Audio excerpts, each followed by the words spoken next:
Hello guys, কেমন আছো তোমরা সবাই? আশা করি ভালো আছো, আমি ভালো আছি। তো আজকে নতুন আবার একটি ভিডিও নিয়ে চলে আসলাম তোমাদের মাঝে।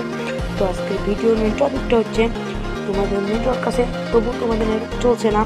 তো আমার যখন ইপে আছে, তোমাদের ওরকম ইপে আছে নেটওয়ার্ক, তো তোমরা সেটাকে 4G করবা কীভাবে?